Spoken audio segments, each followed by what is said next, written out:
ketika seseorang ditembak dan di bagian kepala, itu tuh kemungkinan terburuknya, mungkin orang-orang sudah pernah tahu gitu ya, tapi ada kemungkinan untuk bisa diselamatkan nggak sih, Dok? Bisa, nggak semua orang kena tembak di kepala tuh mati. Oh gitu ya, Dok? Iya, jadi gini. Assalamualaikum warahmatullahi wabarakatuh. Halo Sobat Sehat, bertemu lagi nih ya di podcast Dokter Talk edisi SMF Bedah di RSUD Haji Muhammad Ansari Saleh, Banjarmasin. Bertemu lagi dengan aku tentunya Syarifah Nanas yang bakal nemenin Sobat Sehat untuk ngobrolin seputar tema di hari ini gitu ya.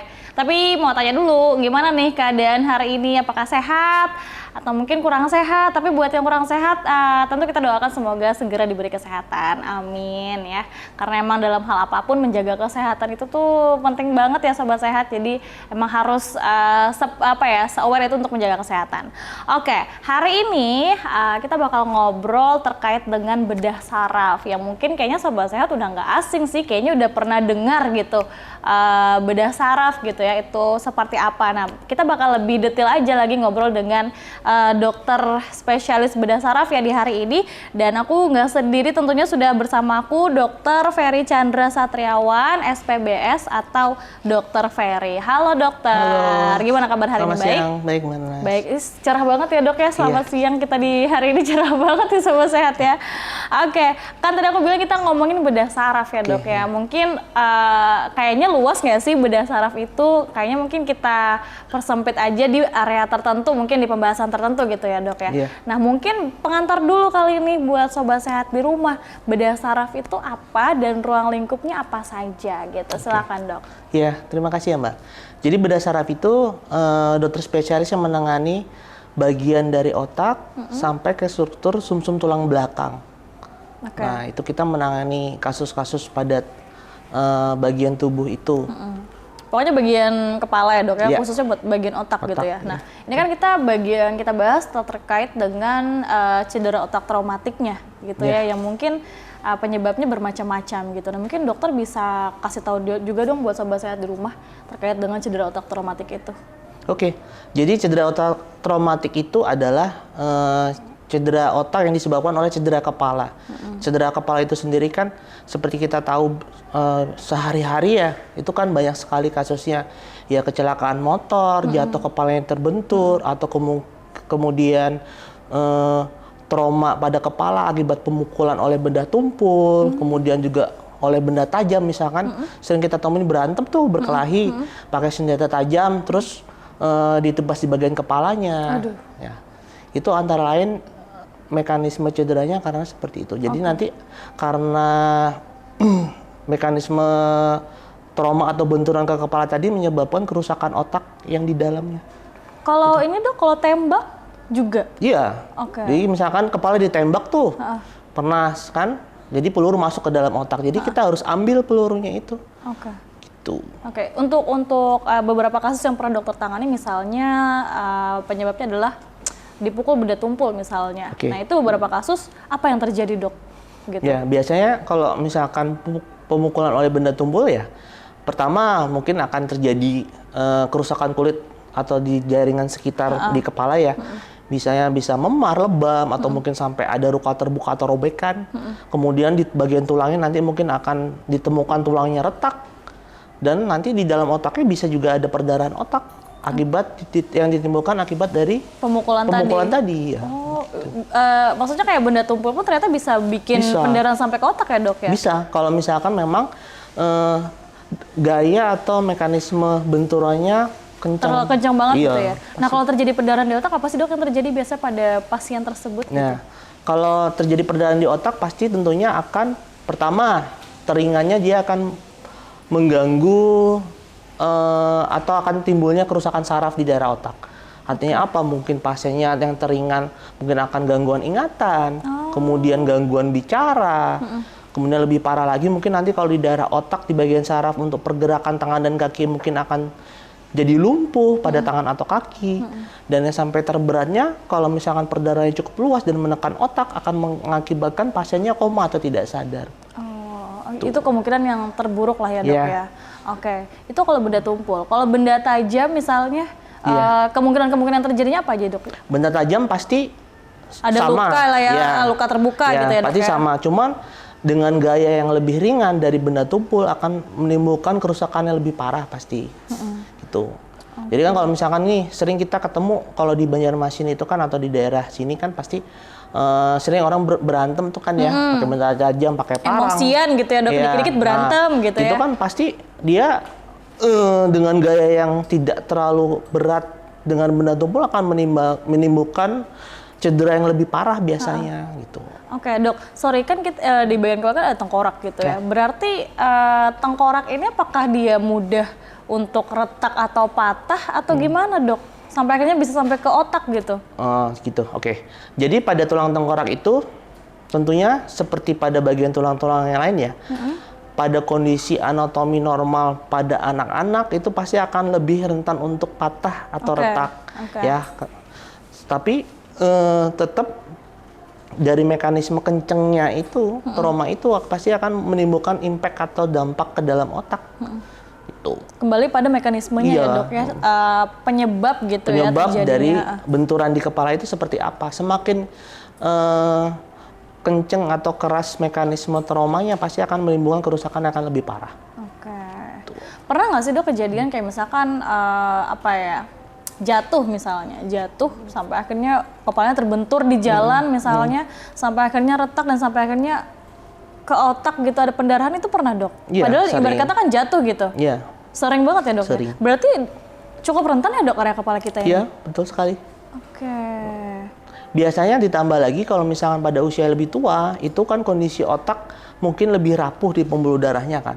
Jadi mungkin akan lebih gampang juga untuk terjadi perdarahan otak. Misalkan nih, kita ada kasus usia lebih muda dan usia yang lebih tua.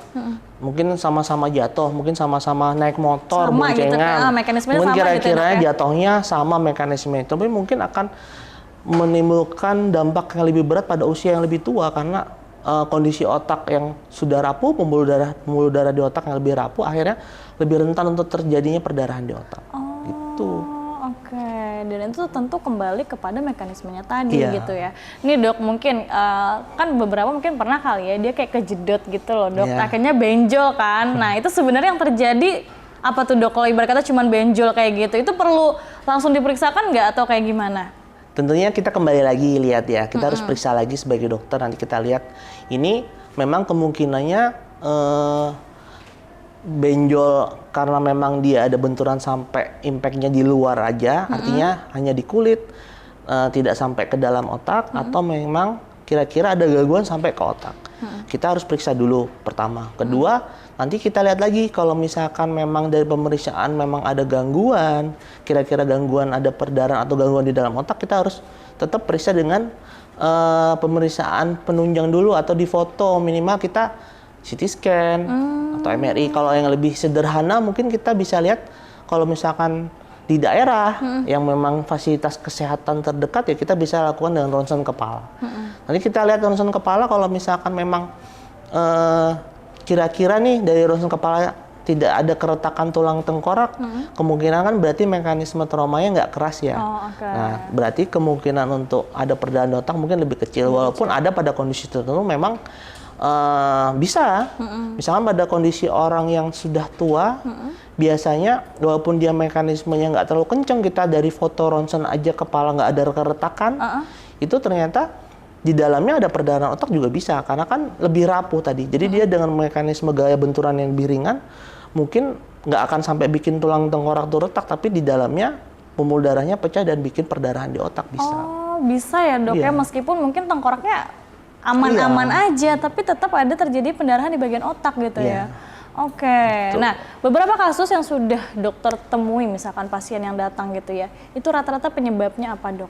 Penyebabnya pertama pasti di sini banyak sekali ya masih ya, trauma kepala akibat kecelakaan ya, motor.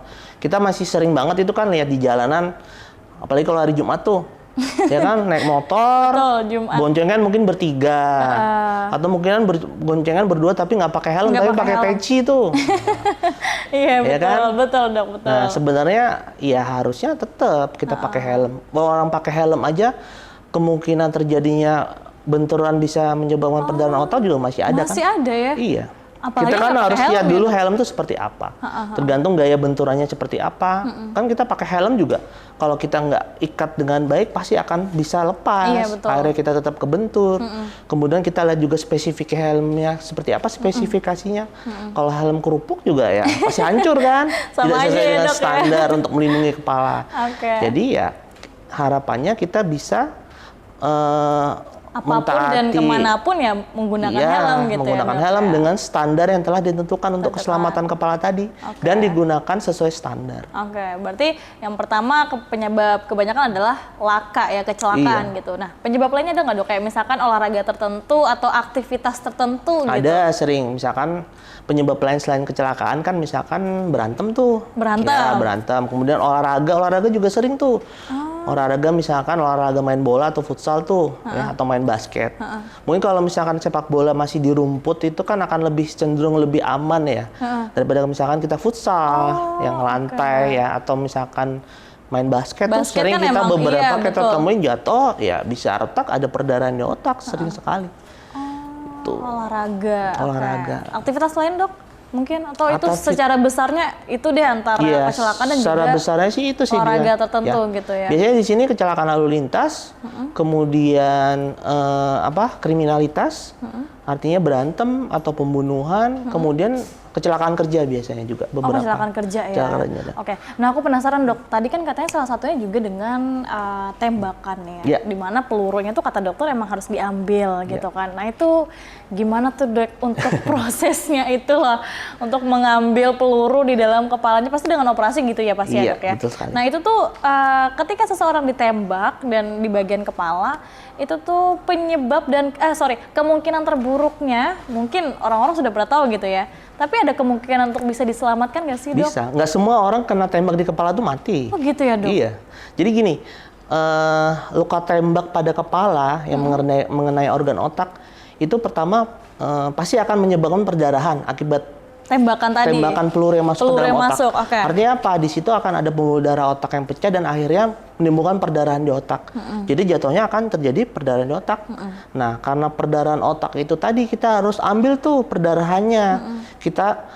Kita ambil perdarahannya karena supaya tidak menyebabkan penekanan di otak. Kemudian Oh, darahnya tuh diambil ya, Dok ya? iya. Oke. Tadi kan kalau mekanisme perdarahan di otak itu kan artinya peluru masuk ke dalam otak, kemudian mengenai pembuluh darah di otak, dan akhirnya terjadi perdarahan otak.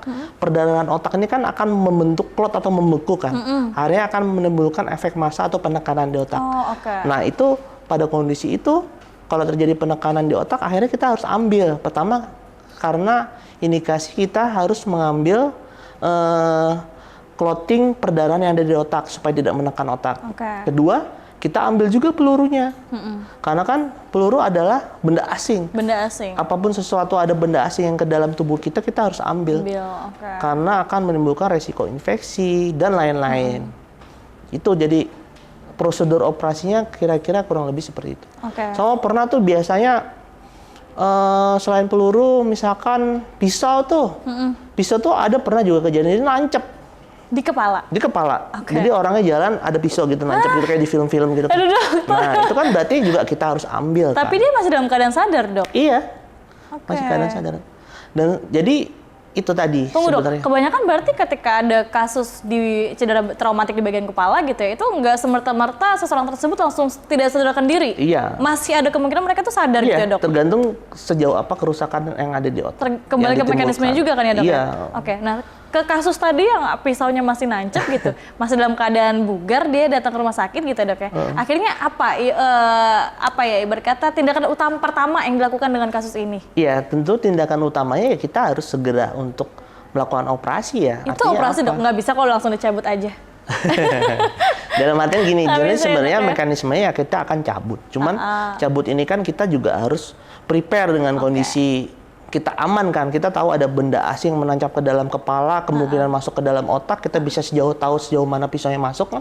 Berarti kita harus mengerjakannya pertama dengan standar di ruang operasi. Oke. Kita harus prepare dengan segala macam kejadian atau kemungkinan yang akan terjadi. Kita nggak bisa dong kita cabut sembarangan misalkan. Oh ya, nancep nih misalkan di kantor gitu, langsung kita angkat di kantor. Nah itu kan pasti Nggak kan bisa, oke. akan mengganggu kestabilan dan kebaikan untuk kondisi pasien kan artinya apa? Nanti pasti kan perdarahan banyak apa kita yang nggak prepare sebelumnya. Oh, berarti tindakan pasien itu sudah tepat dengan datang dan masih nancep di kepala. Justru malah jangan dicabut. Mesti jangan dicabut, betul. Emang harus ke dokter gitu ya, Dok. Ke rumah sakit terdekat ya. Oh, oke. Nah, mungkin kasus lainnya terhadap anak-anak pernah menghadapi nggak sih, Dok? Pernah sih. Anak-anak gitu. Sering juga beberapa kasus kita temuin adalah kekerasan pada anak kayak child abuse ya. Jadi biasanya sih datang kita bisa lihat sih dari mekanisme traumanya kan ini memang kira-kira tidak disengaja atau disengaja. Kita bisa pasti tahu lah. Beberapa ada sih seperti itu pada anak. Berarti memang yang disengaja dan tidak disengaja untuk tindakan abusif itu bisa dibedakan ya, Dok ya? Iya. Kita kalau bisa periksa pasti akan kita bisa tahu ya dari cerita. Biasanya ini nggak akan sesuai nih nyambung dari ceritanya sama apa yang kita temukan setelah pemeriksaan. Artinya apa? Nanti ceritanya seperti apa, nanti setelah kita periksa atau kita CT scan itu kok hasilnya akan berbeda. Itu kita biasanya akan bisa tahu. Oh, oke. Jadi nggak bisa dikelabuin ya, Dok ya, karena pasti dengan pemeriksaan yang sudah banyak dan beberapa pemeriksaan kita bisa tahu penyebab pastinya kira-kira gitu sebagai tim medis gitu. Kira-kira sudah berapa lama ya kan? Oke, itu untuk anak-anak gitu ya. Nah, kalau misalkan untuk orang manula, katakanlah manula gitu, Dok. Selain kecelakaan kali ya. Kira-kira apa yang penyebab terjadi pendarahan di otaknya? Banyak, selain yang memang diakibatkan oleh benturan, biasanya sering spontan perdarahan di otaknya. Bisa artinya apa? Spontan? Bisa. Spontan artinya ya seperti kita kenal adalah stroke. Oh. Ya, stroke yang perdarahan di otak. Stroke kan ada dua mekanisme penyebabnya tuh, penyumbatan pembuluh darah di otak atau perdarahan akibat pecahnya pembuluh darah di otak yang spontan atau tidak ada manipulasi. Artinya apa? Tergantung dari penyakit bawaan yang diderita oleh pasien tersebut. Ya, kenapa dia memang kena stroke sebelumnya, ada riwayat penyakit apa? Misalnya seperti darah tinggi, kencing manis, penyakit ginjal dan lain-lain. Oh, oke. Ada lah ya kemungkinannya gitu. Oke. Kembali ke cedera otak traumatik ya, Dok ya, di mana ini kan disebabkan dari benturan yang begitu hebat gitu, entah itu benda tumpul atau bahkan tajam atau mungkin bahkan tembakan gitu ya. Nah, kalau dilihat dari Kota Banjarmasin sendiri, mungkin beberapa kasus yang sudah dokter temukan, pemulihannya dari kasus-kasus yang sudah dokter entah itu operatif atau tidak gitu ya, Dok ya, pemulihannya itu lama nggak sih, Dok, atau setiap kasus berbeda-beda? Iya. Jadi untuk cedera otak ini tiap kasus case by case akan berbeda ya. Hasil atau dampak yang diakibatkan olehnya. Jadi kita yang bisa kita prediksi sebelumnya itu ya kita lihat sejauh mana kerusakan otak tersebut yang diakibatkan perdarahan itu. Artinya apa? Pasti akan ada efek ke depannya pemulihan setelah operasi, walaupun memang tidak perlu indikasi operasi, itu kita bisa prediksi sebelumnya dari kerusakan otak yang diakibatkan. Gitu. Kalau misalkan memang semakin banyak perdarahannya, semakin besar perdarahannya, efek penekanan ke otaknya semakin besar, kemudian menyebabkan bengkak otak yang semakin hebat, pasti tentunya outcome-nya akan kurang bagus dibandingkan dengan perdarahan yang kecil, kerusakan saraf atau kerusakan otak yang diakibatkan itu minimal, pasti akan berbeda outcome-nya. Semuanya tergantung dari perdarahan atau kerusakan otak yang diakibatkan. Cuman tetap nanti kita tetap harus follow up, karena apa? Kita lihat kan. Jadi walaupun itu minimal, tapi mengenai organ atau fungsi struktur otak yang sangat penting, itu yang paling nggak enak akan menyebabkan kecacatan. Nah itu dia. Kecacatan ini kan sebenarnya tidak mengenakan juga ya, walaupun orang bisa selamat, kita tolong setelah operasi, tapi ada efek atau kecacatan yang ditimbulkan akibat kerusakan otak tersebut. Nah itu juga harus kita tetap jelaskan sama keluarga. Jadi setelah operasi, kemungkinan masih ada kerusakan yang ditimbulkan akibat kerusakan otak. Jadi misalkan, oh ya tujuan kita adalah untuk life saving atau menyelamatkan nyawa. Tapi mungkin kerusakan atau kecacatan yang terjadi akibatnya itu mungkin tidak akan bisa kita hindari. Cuman itu kita harus pantau. Karena beberapa kondisi atau kejadian itu respon itu akan berbeda. Artinya apa? Kerusakan otak itu memang permanen. Jadi tidak akan bisa nggak akan bisa seperti kembali semula seperti gitu ya, rumah ya. oke. Cuman kehebatan otak yang kita diberi oleh Allah atau Tuhan itu nanti ada fungsi-fungsi otak di bagian lain yang akan mungkin mengambil alih atau membantu fungsinya, tapi tidak akan bisa normal olah yang seharusnya mengambil fungsi itu. Nanti yang mengambil alih mungkin akan membantu, cuman kita harus perlu follow up atau ikutin beberapa lama. Secara tidak langsung tuh otak bagian lain membackup gitu ya, Dok ya? Tapi tidak akan bisa tidak sempurna. Seperti semula gitu, Tidak bisa sesempurna oleh bagian otak yang seharusnya mempunyai gitu tugas itu. Itu harus kita jelasin tetap di awal. Harus ya, Dok ya, dari awal emang disampaikan kepada keluarga Jadi, gitu ya. takutnya kalau kita tidak jelasin kan mungkin nggak akan ada kerusakan nih, nggak akan ada kecacatan. Dikira bakal seperti semula gitu. Tetap kita harus jelaskan kan, kita bisa lihat dari lokasi-lokasi perdarahan pada CT scan pada saat ada pasien tuh kita jelasin. Kira-kira permasalahannya kalau di otak daerah depan fungsi apa yang mungkin terganggu. Kalau misalkan otak di bagian belakang apa fungsi yang akan terganggu, kita harus jelaskan ke pasien dan keluarga. Mungkin seperti itu, Mas. Memang harus dijelaskan di awal ya, Dok ya, supaya sekiranya keluarga itu juga tidak di kemudian hari tidak memihak ketika terjadi sesuatu yang dianggap tidak sesuai gitu. Pernah nggak sih, Dok, kasusnya itu entah itu terbentur atau apa gitu ya, Dok ya, tapi di bagian tengkoraknya retak atau mungkin patah atau mungkin apa gitu, tapi bagian otaknya tidak mengalami pendarahan? Itu bisa. Nah, itu kemungkinannya biasanya yang terjadi apa, Dok? Pada pasiennya gitu. Jadi kalau misalkan memang selama itu tidak mengganggu, ada impact ke dalam otak atau perdarahan atau kerusakan di dalam otak, itu ya pasti seharusnya tidak akan menimbulkan kecacatan di kemudian hari atau efek gangguan kemudian harinya. Jadi hanya sampai di luar saja berarti. Berarti meskipun ibarat kata luka terbuka kah atau sampai ke tengkoraknya gitu ya, selagi tidak sampai pada otak, tidak terjadi pendarahan, seharusnya tidak mengganggu fungsi ya, otak. Dok ya, seharusnya tidak mengganggu fungsi otak. Menarik sekali ya. Tapi kalau misalkan dari keretakan otak itu diobatinnya gimana, Dok?